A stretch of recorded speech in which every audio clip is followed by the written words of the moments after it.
What is up, you guys? Welcome back to the channel. Coming at you with yet again another perfume experience.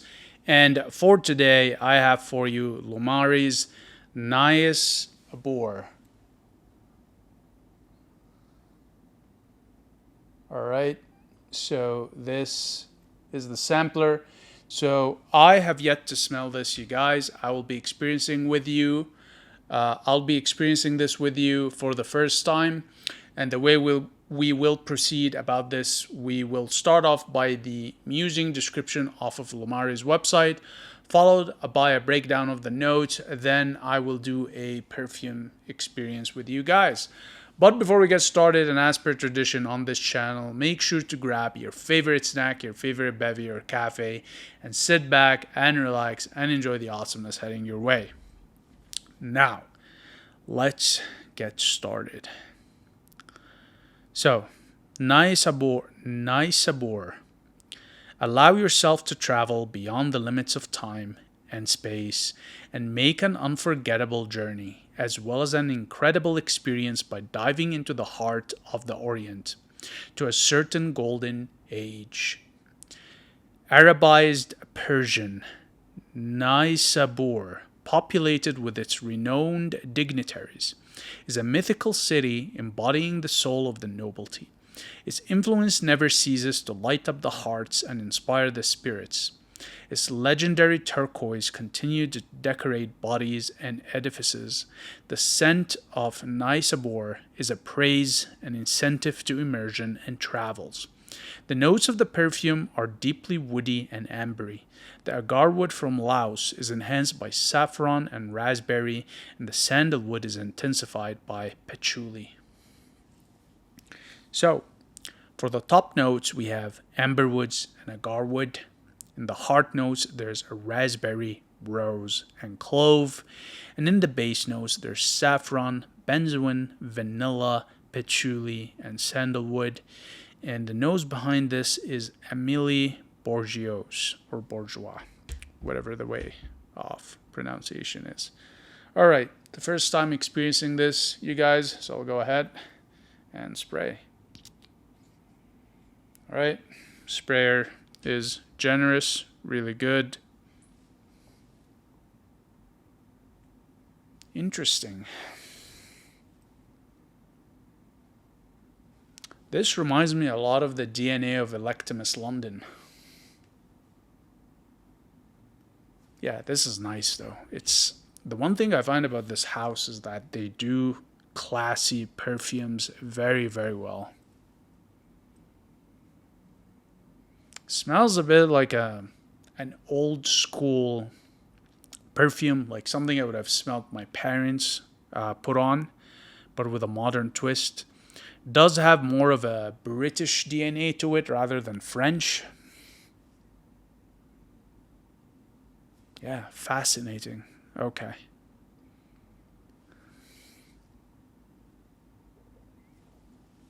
All right, let's go over the notes. So they do say that there is amberwoods and agarwood in the top notes. I'm not sure what amberwoods is, but it is ambery. Agarwood, there is very, very minute touches of agarwood. This does have a slightly barnyard, understated tone to it. It's not offensive by any stretch of the imagination. It has been quite tamed and subdued in here. And in the heart notes, there's raspberry, rose, and clove.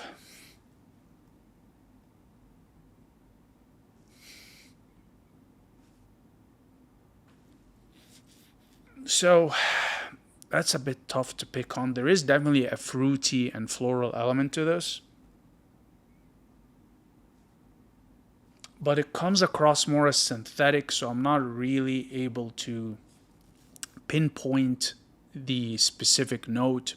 It's also very leathery. That's the one thing that I find rather surprising that they don't talk about, is how leathery it is.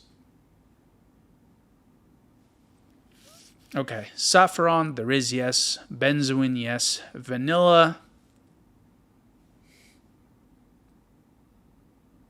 Yes, there is, but very subtle. Patchouli and sandalwood, yes and yes.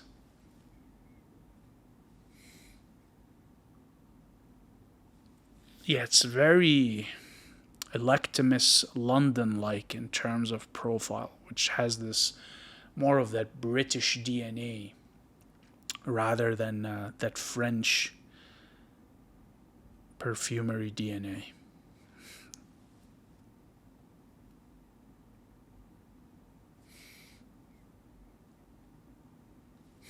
I'm trying to pick on the clove, but yeah, there is clove in here. Okay. All right. I'm trying to compare it to the clove scent that I have fresh out of my clove spice jar. Okay. All right. So, performance wise, on this one, I'm going to go ahead and say, just having experienced it, uh, it's going to be medium to strong depending on your skin chemistry. With a bias, I'm going to say towards medium unless you spray quite a bit. Yeah, this one is rather woody and slightly resinous with a fruity floral touch. So you're going to get with it a medium to strong projection trail and sillage. With respect to seasonality, I'm going to go ahead and say that this is more suited for cold weather wear. So think fall and winter. It just has this dark profile to it, and I just see it better suited for cold weather versus warm weather. With respect to time of day, without a question, evening wear. This is really dark for morning or even afternoon wear. This is going to be better suited for evening wear. Now, with respect to how you would dress this, I'm going to go ahead and say that this is most definitely better suited for formal wear. So think a formal dress for the ladies, or a three-piece suit, a bespoke shoes, a tie pin, your nice dressy watch, your nice dressy eyewear if you wear spectacles. So you got to be dressed to the teeth. Now, with respect to the gender spectrum, this one is interesting. It is unisex, but I find it to be slightly feminine leaning.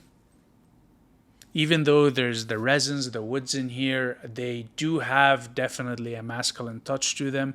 But overall, I find the scent more feminine leaning. So just keep that in mind. Even though it's unisex, it does have a slightly feminine bias. Now, with respect to context in which you would wear this, I'm going to go ahead and say that given that this is more of an evening soiree kind of wear, it's going to be a great scent to put on as you are going out for dinner in a fine dining establishment.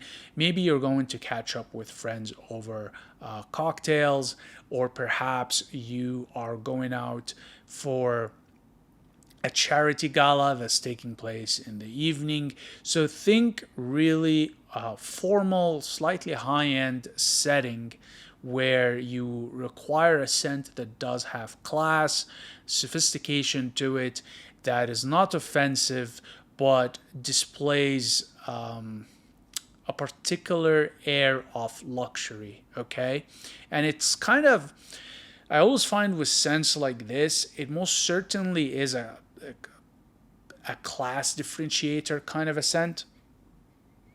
You're gonna find that, you know, there's a particular group of people that put on scents like that. Typically, they're gonna have money, they're gonna belong to a particular social hierarchy, etc., etc. So, if that's you, then this is your scent right here, and you're definitely gonna project that as you put that on, especially within the social settings you would be in with similar kind of ilk that would recognize such a scent. Okay. So, with that said, would I recommend Nayssabour by Loumari? I'm going to go ahead and say yes, 100%. Get your nose on it, get your wallet on it, cop it. You will not regret it if you are into a scent profile that's similar to Electimus London. So a bit more on the British side, a bit more on the powdery side, leathery side, fruity resin side. It's something that, just to re-emphasize again, I would have probably smelled on my mother in particular in, let's say, I'm not going to give my age away, but let's say if you're around the 70s or 80s, that kind of scent profile existed back then. So it does have this nostalgia to it. It does have this refinement to it. But just to give you a sense of what to expect with getting with this, personally speaking, it's not really my kind of scent.